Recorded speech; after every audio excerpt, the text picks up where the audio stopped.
5 tries and 3 tests. A dream debut at 28 years old. A township hero who finally made it to the biggest stage. And then, after one match, Rassie Erasmus dropped him.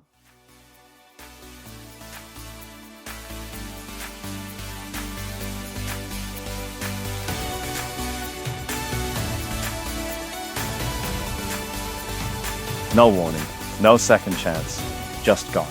This is the story of Edwill van der Merwe, and the most controversial selection decision in recent Springbok history. Because when Rassie makes a call, he doesn't care about your feelings, your backstory, or how many tries you've scored. He cares about one thing.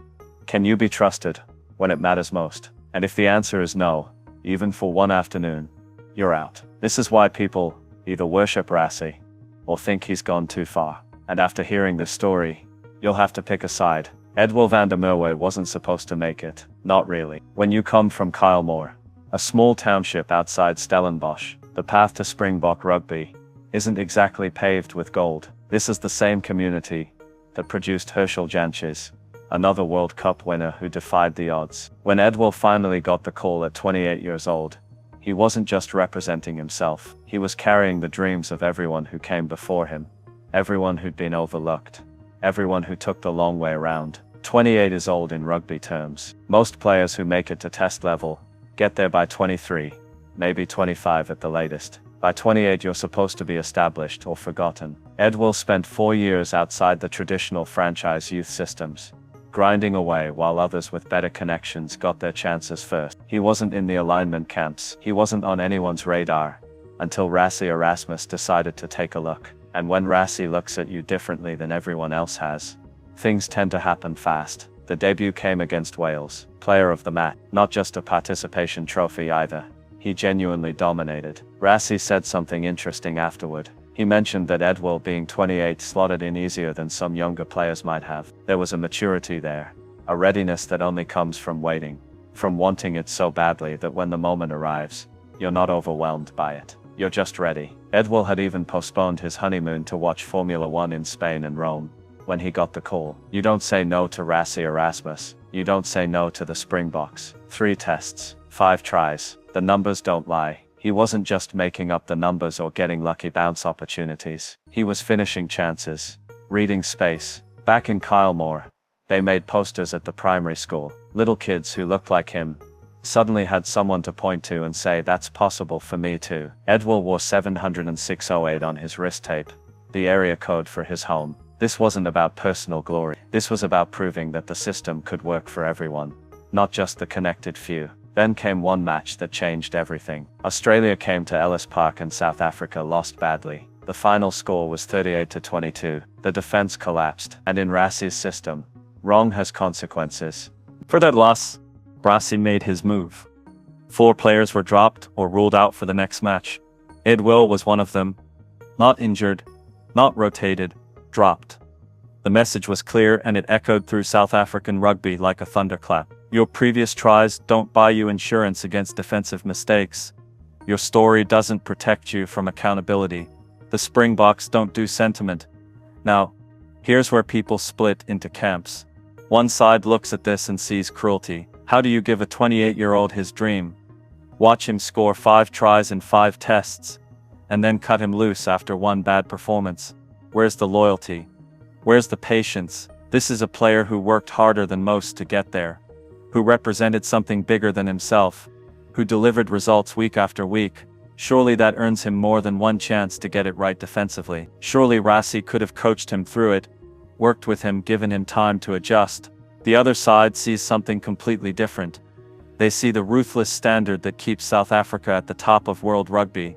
They see a coach who refuses to let emotion cloud his judgment. They see a system where merit isn't just about what you did last week. It's about whether you can be trusted in the biggest moments. And if one defensive breakdown can cost you a match, can cost you a World Cup, then you can't afford to carry passengers just because their attack looks good. Rassie has always been different.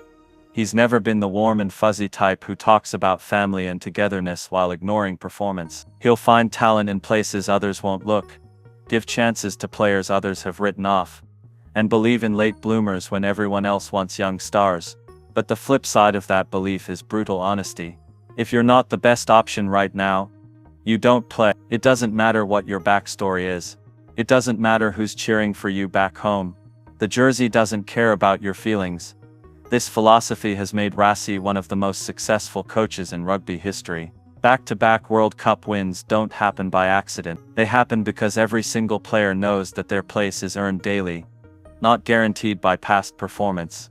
The moment you think you've made it, the moment you relax into the comfort of selection, someone else is taking your spot. Because if you set that standard, you have to live by it. You can't have favorites. You can't make exceptions. And when you drop someone like Edwill, someone whose story resonates so deeply with people who felt overlooked, you're going to take heat for it. You're going to have people questioning whether you've lost perspective, whether you're sacrificing humanity for winning, whether the cost is too high. Rassie knew all of this when he made the decision. He's not stupid. He understands that dropping Edwill would hurt, would create controversy, would make him look like the villain in someone else's fairy tale. And he did it anyway, because in his mind, protecting the standard matters more than protecting feeling. The Springboks are bigger than any one player's story, no matter how compelling that story might be.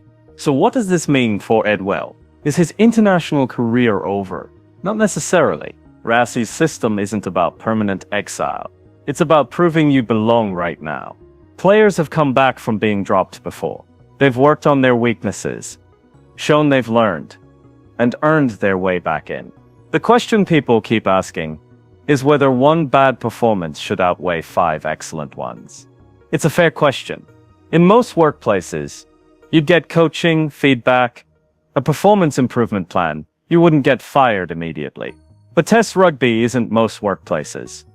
The margins are too thin. The stakes are too high. One defensive error in a World Cup knockout match, and you're going home. Rassie is preparing for those moments by making sure everyone understands that there's no buffer, no safety net made of past achievements. Think about it from Rassie's perspective. If he keeps Edwill in the squad despite defensive vulnerabilities, what message does that send to the other players? It tells them that attack can cover up defensive weakness. It tells them that being good at one thing means you don't have to be complete. And in modern rugby, at the highest level, you cannot afford to be one-dimensional. Everyone needs to defend. Everyone needs to work in the system. If you're a liability in one area, it doesn't matter how brilliant you are in another, because the opposition will target that weakness until it breaks you. This is the genius of Rassie's approach. And it's also what makes it so controversial. He's betting that the fear of being dropped will make every player better. He's betting that knowing you're one bad game away from losing your spot will keep you sharp, focused, desperate to improve. Most coaches can't pull this off because they don't have the authority or the track record. But Rassie has 2 World Cups in his back pocket. When he tells you that his way works, you can't really argue with the results. The counter-argument is that this level of pressure can break players instead of making them better. Not everyone responds well to fear-based motivation. Some players need confidence, need to feel secure, need to know that their coach has their back even when things go wrong. Edwill had just found his feet at international level. He was learning, adjusting, figuring out the pace and intensity of Test rugby. Maybe with more time, more support, he could have fixed those defensive issues while maintaining his attacking threat. Rassie would probably say that's not how champions are built. Champions aren't coddled through their mistakes. They're held to the highest standard from day one. You either rise to meet it, or you don't. And if you don't, someone else will. There are always hungry players waiting for their chance. Players who've been working just as hard, who want it just as badly. Why should they wait while someone else gets time to figure it out? The truth is, both perspectives have merit. You can believe that Rassie was too harsh on Edwill, while also believing that his overall philosophy is correct. You can think that dropping him sent the wrong message to late bloomers everywhere, while also acknowledging that defensive reliability is non-negotiable.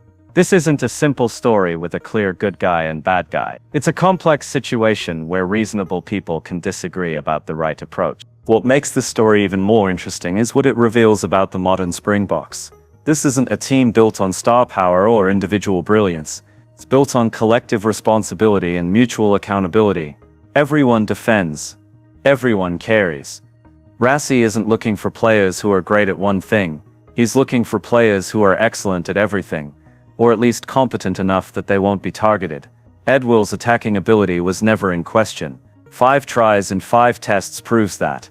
But Rassie doesn't need just try scorers. He needs players who can be trusted in all situations, against all opponents, in all conditions. And if you can't defend, you can't be trusted. It's that simple and that brutal. The Springbok jersey isn't handed out based on potential or sentimentality. It's earned through complete performance. This brings us back to the central question.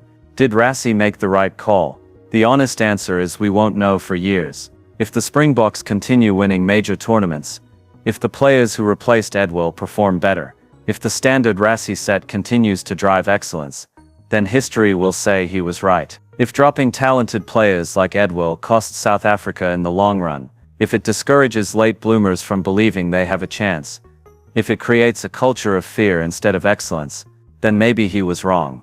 But here's what we do know. Rassie Erasmus has earned the right to make these calls. He's proven that his methods work. He's built a team culture that has delivered results at the highest level. And he's shown that he's willing to make unpopular decisions if he believes they're right. That's leadership. You can disagree with it, you can question it, you can wish he'd done things differently. But you can't say he's not committed to his principles. For Edwill, the story isn't over. He's still playing, still performing, still showing the ability that got him to test level in the first place. Maybe he gets another chance. Maybe he works on his defensive game and proves Rassie wrong. Maybe he becomes a cautionary tale about what happens when you don't meet the standard. Whatever happens, he's already achieved something remarkable.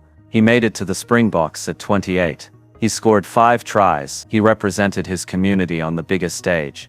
That's more than most players ever accomplish.